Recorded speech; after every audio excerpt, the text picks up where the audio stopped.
say when ya kwenya etubia hage president no and say wan ko heaven krampo a ope me say woman we settings etori bia me dwuma mente ase say amanfo ebo Agradaa dey say Agradaa ye sofoba Agradaa oyo sofoba na me ntumi hu omo kotena as Agradaa na ase no krampo no I don't know where make up a dware na nim say sram as me dey yi Agradaa ye settings I was here Agradaa you didn't hear be kan sem kroma Agradaa bio Agradaa or hage president obeya be ye de wo krom ha be a setting so some mami we on this fetish priest woman we on when you know sikagare obeye ab a settings obeye ba be so life no about the kick and some kese ti asem o yeti ti no and I have got the privilege to hug the president. So if I did not go to heaven, so I thought against that say security wise it was wrong. And the person shouldn't have even gotten the chance to come near or close to the president. Cyber security for more than the president should always be guarded.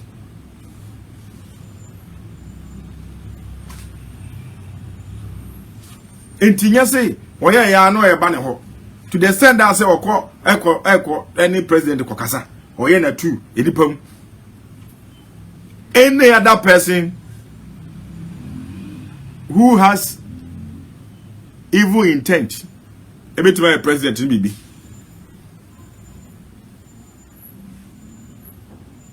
Anti-security, Agradaa in your beer and any other person. Untimi ma quite kema president no obi nkonko chiano obi nkonko na two. Eka say, and for that matter Agradaa or hwan, and for that matter Kwaku, and for that matter Kwame. Heh? A bus security own. Aya muntie mo amhwe ade. President Koba bi na say appear stadium. Say no ne Mahama te no. One ne tie ana say odimini pa menka ne sa. One of the videos na President Koba bi and na appear stadium. Kwama President fans who any appear stadium, you know man fans. O yes so obey no security for no training gina nchen. At that time, Enyana downful any president too.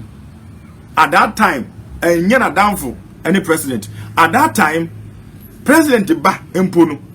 I just said, President Nano, Emma Quines of Moman and Branson. President Ba ain't me fiti precope, and cast the president Echo by Bitino, or Quaku to China Nema Aqua Power. And President said, appear stadium or any other person. President Titu.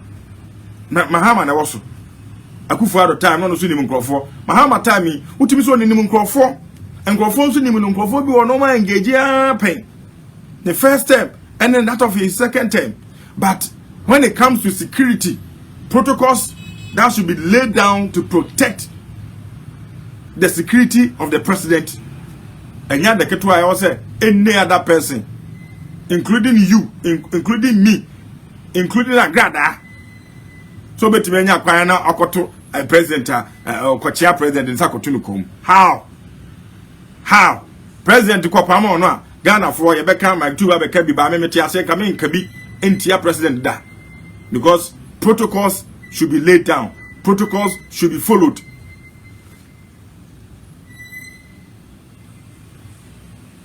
Protocols should be laid down, protocols should be followed, and that is how it should be done. Na Agradaa na mu ana okakocha president na okwa no de akwa video no de kwakocha so akocha president. Enti national security any security of this country yen hwe ne ma yie pa, because we shouldn't take things for granted.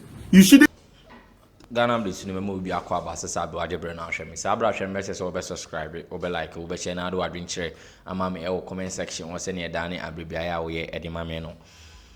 And no evangelist mama part ekuchira the president of Ghana, His Excellency John Dramani Mahama. And no in a din sembi na aba my two a din sembi aba betudwa afa evangelist mama part okuchira His Excellency John Dramani Mahama ne ho my two chire mu a Ade Ghana securities no mudi His Excellency John Dramani Mahama chino.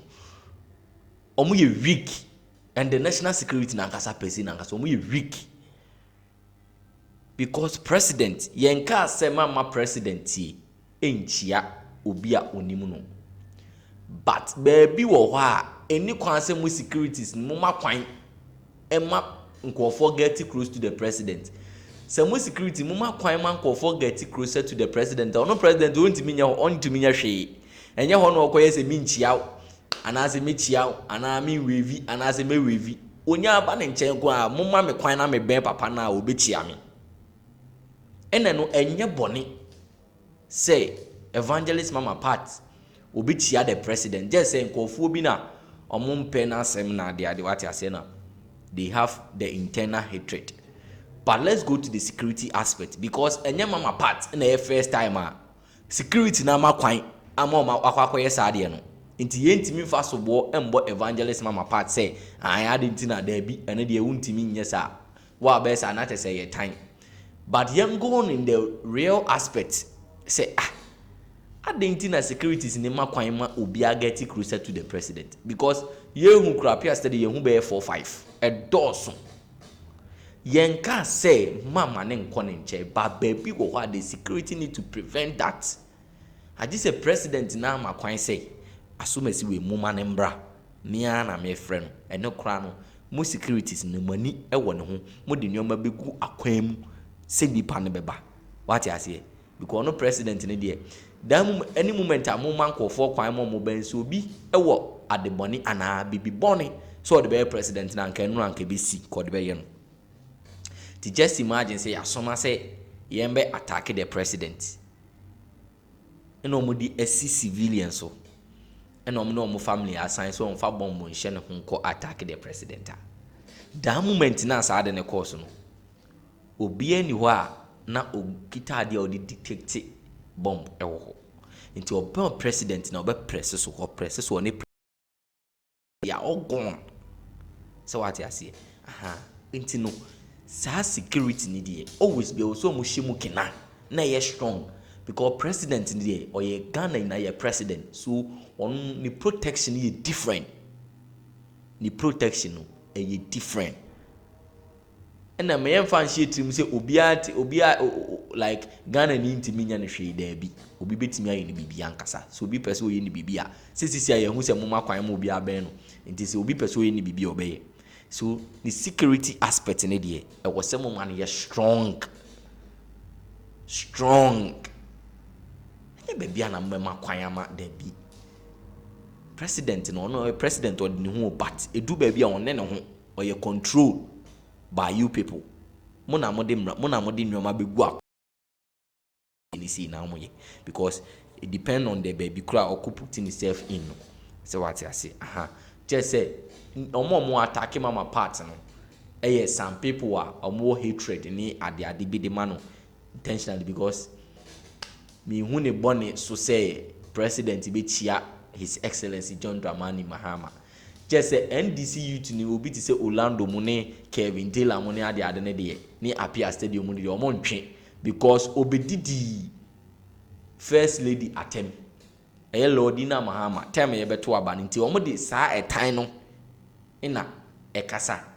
But now president the group did not attempt na chiana wona ogina chi no de na woka de na woka nti okọ nka president nka mani chiana na da bi o time obi kura da bi ameka enya sa na etan nyesa o yesa wo nsa besi fom onipa kro no nsa besi fom enya sa na etan nipa, and me hu nothing bad with it. Just say any kwan say eye continuously the securities around the president any kwan say continuously masa anyoma ne koso abusuya Mike too akan say bebre yenko ani Orlando oye NDC youth ni a odimu akotene pa e dey say me aba betu abusuya ngoti mra ani ma wo ye emfa ne wo ye no ho ensem fata.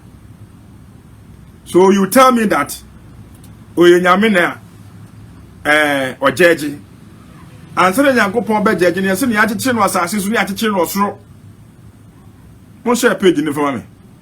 It is obia ekobi obia betimi akobi obia empam obia betimi akobi. But if really she was invited as say asofo akuku dam na invite wo ne dia angebe me ngwa papa say on what grounds and na go mo invite Agradaa omo invite Agradaa so ye hwan omo invite Agradaa say o ye den o ye hwan o ye den kebe me ngwa o Kobi Agradaa Kobi am ehun say wakobi no afre no ho so ka sofo no ho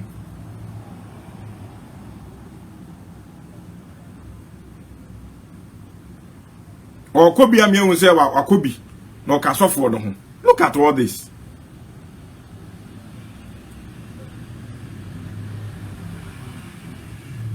Wakobi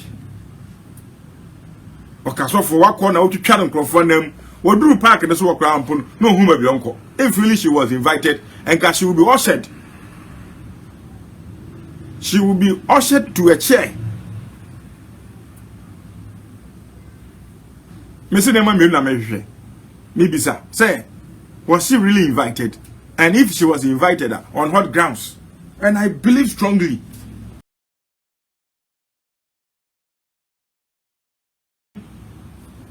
Could you be able to be a bonfire national prayer day or whatever? Obetimi Kobi na okode ne ho akoba sofo mu ana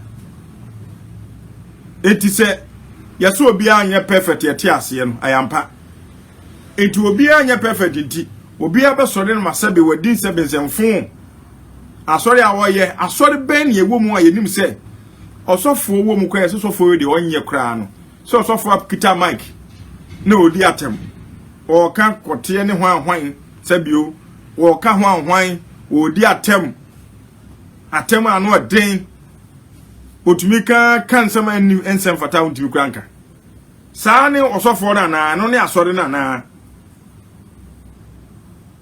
freedom of association eno ana ma na kwan wo yesa is as a way you can't close the church down on what grounds legally what grounds can you close this or her church down unless of course say through her activity no why be a criminal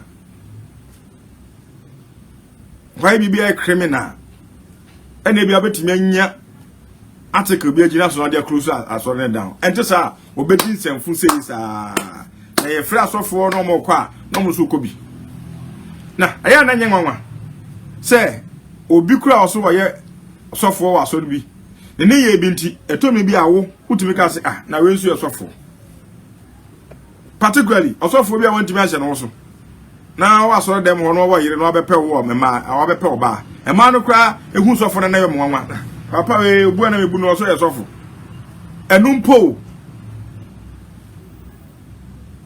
e ma ni jina so hu se no we jibi ma na ye sofo mo share page ni for me asofo no koye ni se ehu na mi hu video we na me nwanwa say national security any security guide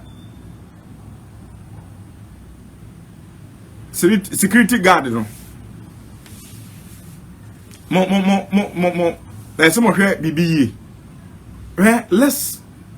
let's remember say one of the campaign platforms Nanadu Ekoso na Samini one of the key musicians Poma ye nyoma MPP ama wa ye campaign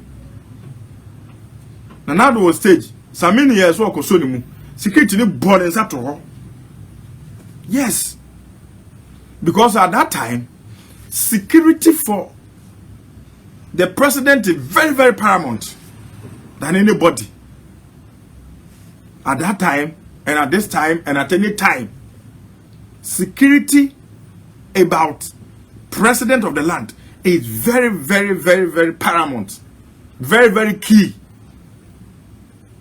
Of course, president and or any other president and the president like Prez.Mahama cannot in any way say Agradaa eba ne obe pamono. No, but it is the duty of the security to sack her to push her. To push her from the president. President now person kochi anwa. Ono abeko ama lay protocols. Certain protocols will be laid down before a president moves to shake, moves to visit, moves to do any other thing. Not just randomly, and then the president will be embraced, president will be hugged. And the security in this country and security for the president should be taken very, very, very, very care. Because, and I remember example say, Nanado and then Samini is a boy, and it is because it's about security. In any normal day, na president Kofi, no I invite Obi. You ever say that time, you know, Anna, you invite Samini call and Adu fear on any betu and said you do on baby beer. That is why the last time PSCS called program bias. That's our program. Let me say, is it Tego Sisters? A mobile, no anniversary, bisa. President Kofi. Na PSS etonyomo no otonyomo na ode ko okọ president ho ekọ ha age no. Some of us we spoke against be loose. You should not be loose. We are not just saying this because somebody will say because of Agradaa and Timagtu don't pen something no can. Me, Samini the end by me can have some radio say it wasn't right. I'm not born inside because when it comes to the security of the country and the security for the president is paramount. And that is what we should be looking at. Not because when the panel president impose about ministers cry no ministers on one appointee on the crown. You can't just be crossing and going and coming and shaky president. Oh, Kochian is saying. Oko chance say appointment be na no program national one mpono there should be a protocol na me kan no and it was okay president Kofi we so mba be chia president mufiri obekọ ha president be move bia all his itineraries will be ready program na ba ye no itinerary was drawn baby obetu ni na akọ owi a obefa ha president we obekọ ha president we abekwa I just said bia bibe fufuro bi na abebom and just the protocol or the itinerary the lineup will be followed the time na so ya pa okọ so the president dey continue president dey kwatena kam no akọ magtu na oni mu no ndi how opa ma opapa ana ma o maame ma obi a no na ya adwuma me wa adwuma ha na bia obi a minimum ne pa oye madamfo no any president security wise I can't get the chance of going to the person regularly or regular as I used to be or I used to do.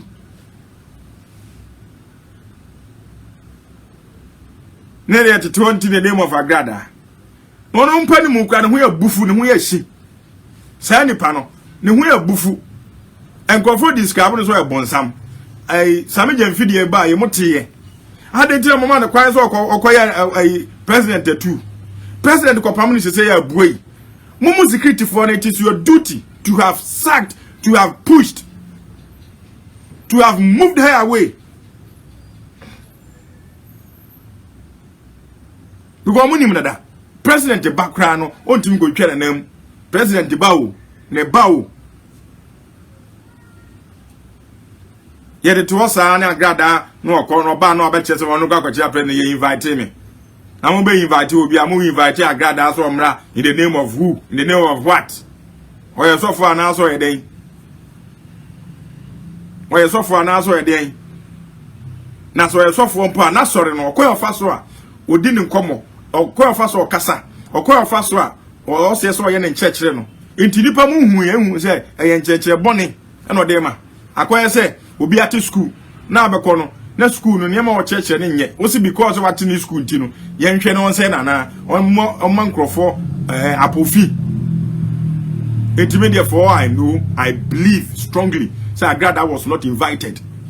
Only here kon wo kobi. Me fa no 20 member so for Usu Bempa so for. With all due respect. Some 2 years ago, me be kind say ne only Agradaa ye no. Why? Because Agradaa ba wa sorry be che 100 million. Emma ogie. Ogie is 100 million no. Ye be kan ho aseme kan bi. Sabe no okom. Just about 3 years aseme no okom. Emma engrofo na hwan na mukasa bebre. Me kan bibi chi so for Usu Bempa say it wasn't right. And what you know so obesakra ye no. Obedi usofo atem. A chain no buy so one is of Usu Bempa. I am free. One can assemble only na tembio. Me by radio so be can so don't ever entertain Agradaa. I need answer. Me team any tete. No shall say edi Agradaa shall say edi prophet and as a reverend Usu Bempa tem. Did not tem. Many Usu Bempa. So for Charles Usu Bempa di and come on radio so. Ade achi no ko Agradaa di Usu Bempa tem. Obi ko tro say ade ntina Mike 2 no ne di enkomo no ho de onye ne bi o say Mike 2 nkan asem. Enne we di watem ama nanu o say di watem. Ema won na asem isan ba ya chikura no o say di watem so for Usu Bempa. De bia me ka say so for Usu Bempa sorry for. Se so for ne say wono de oye nyame nipa enti no ne Agradaa be da ko a. Muntu no fo. Obasan be di so for Usu Bempa tembio. And now he hasn't got the banner so. One case one obofo aye free no so obofo na be yi ni free he sells. E kwa be okoda remand. One ka am na say ah say ne bra no no. Ah also woni na tembio. If we go see say one shall say nanu ya ni be 2 weeks. One shall say go di reverend obofo atem. One can. And this of Usu Bempa. Agradaa enyo obi also entertain, of course. And nipa be brave about the view that as a pastor like you, Reverend Usu Bempa, there wasn't any way you could have even ignored Agradaa in public. That is fantastic. But I was saying, oni ye bi me hu say ade na oye no wani nye ho. Ebra wo chia miama damfo. Reverend Najagezi. Aya hwe Reverend Najagezi anim. Se sana ohunu a fine. Ba me ni hu ni say he wasn't too happy to have greeted or shake hands with Agradaa. Okay, video now you could see. Mo share page in the family. Okay, video now you could see. Utumi hu pass no onye ready say. Enka one no ebeye sa. Hwew, wo dem hwe video we o. Mama mo video mama na mo dem hwe. Say again na beba. To the extent that say Agradaa usu nim samegem sorry. Usu nim Reverend Usu Bempa. Entinka program na se na akwakwaje number. Awu ni Agradaa won se not here. Enti Agradaa so pe Reverend Usu Bempa number antika wonya. Wo dem hwe wo dem hwe. Mo hwe ade o hwe. Mo ka sumusem kura ka ho. Oni Agradaa ka sumusem so for Usu Bempa. So for Usu Bempa oni Agradaa ka sumusem. Oni Agradaa ka sumusem hwe o. Okoje number o. Enti Agradaa pa so kire Ghana for nyina say Reverend Usu Bempa. So ope o number o nya just a program yase. And then so for Usu Bempa Usu wura free ho do number ma Agradaa. Of course, all the number na Agradaa enye bibia yeti ase. Enka sa time no wo kwa be fa so na be ka oh je nam or the number na ye den. Hey, obobo number no. You have taken a long time. Say obobo number dey Agradaa. Say.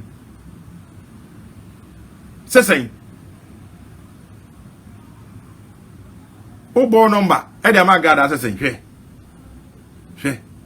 Omo da so obobo number. Say. So on fire day. Yeah.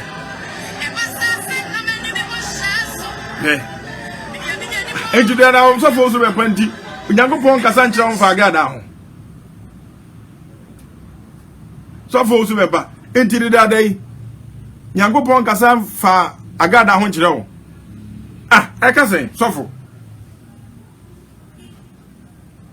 Agradaa ehwanim. Yana ai Jimama Antwi Bode wa ka no. Wo se Agradaa ehwanim ampa. Enti ebesi nne Agradaa person che se oni Reverend Osu Bempa number. Oni Reverend Osu Bempa e number o. Agi se oko program ase na okwa Jeffrey o. I was say Reverend Osu Bempa very very careful. To the extent that someone ne kasumasem. Ye ne Agradaa kasumasem. Ana unso Agradaa on sofo. Atemo didi wi nyina achi no. Wo de also nyame ni panti de ye. Sofo, ye ya pe wasem ye nyina ne ya kokuduro no ane se ne Nyankopon so Nyankopon ti mu no sa na ote ye mu a ye fa ne ma too easy o.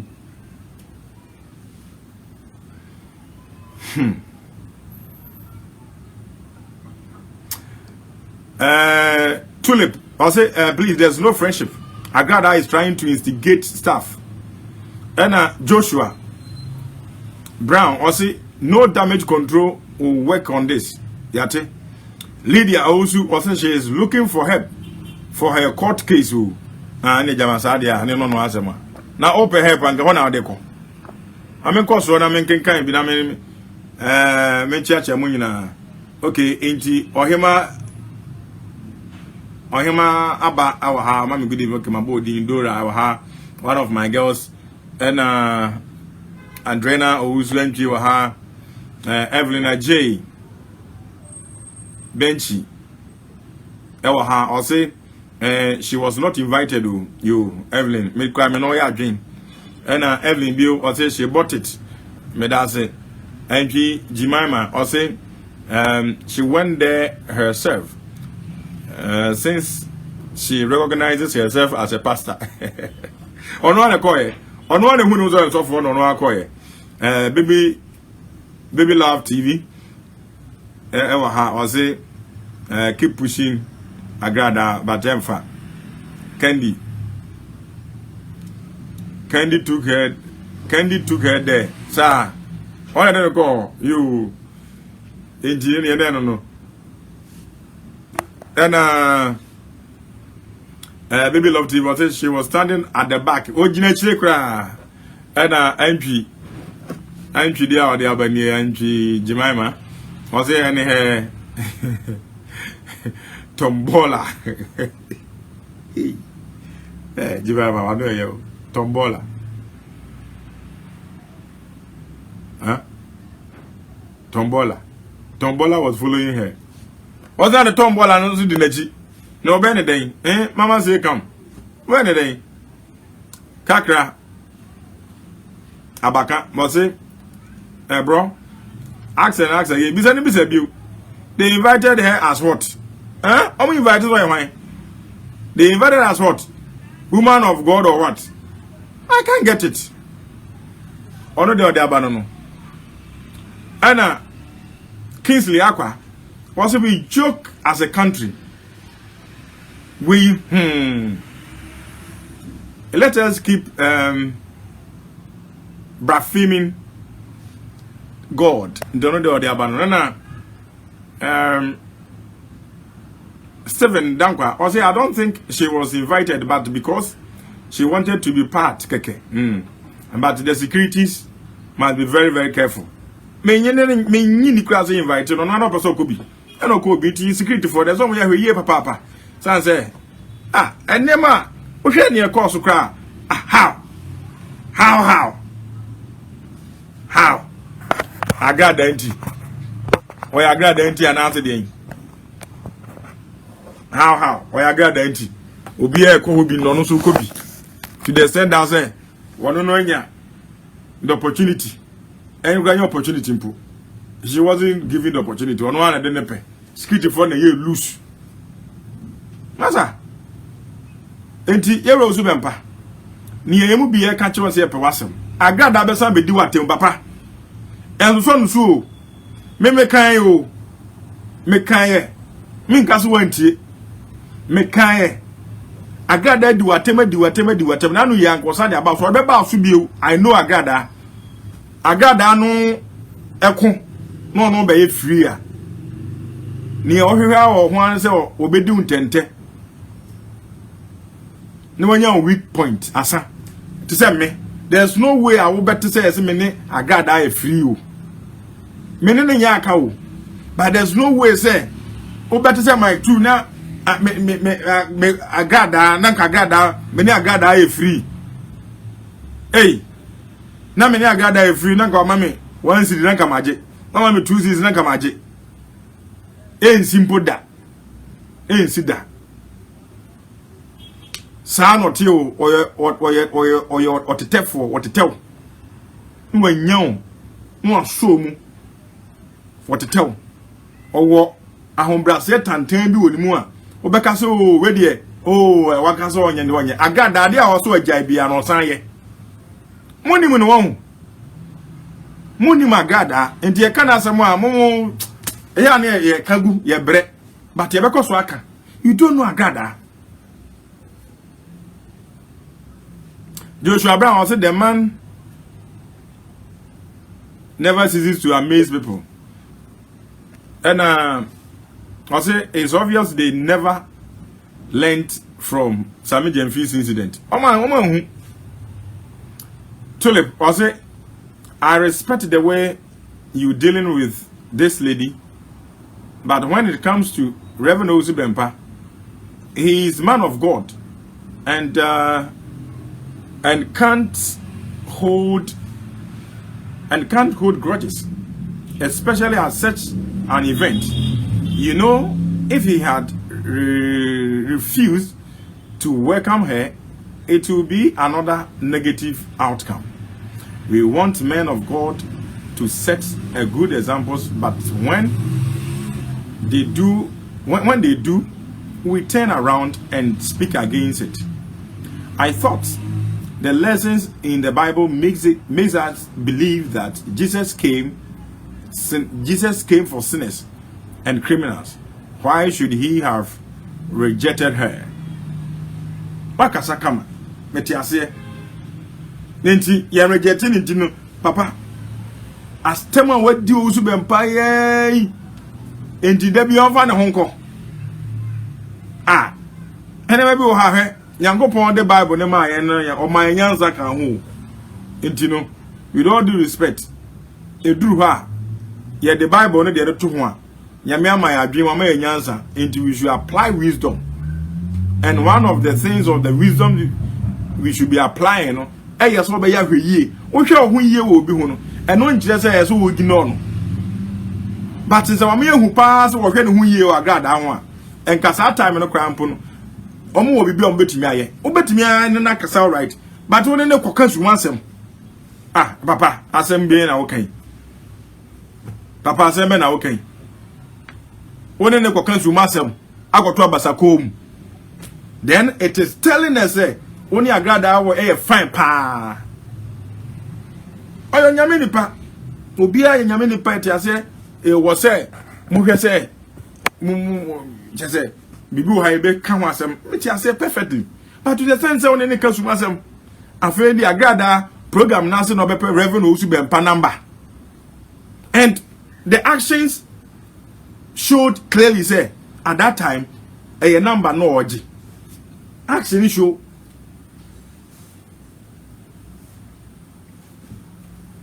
action a show say number no oji nti afei ansa na Agradaa be Reverend Ozibempa number aji our program as it go on your number no baby. That should be one of the questions we should be asking.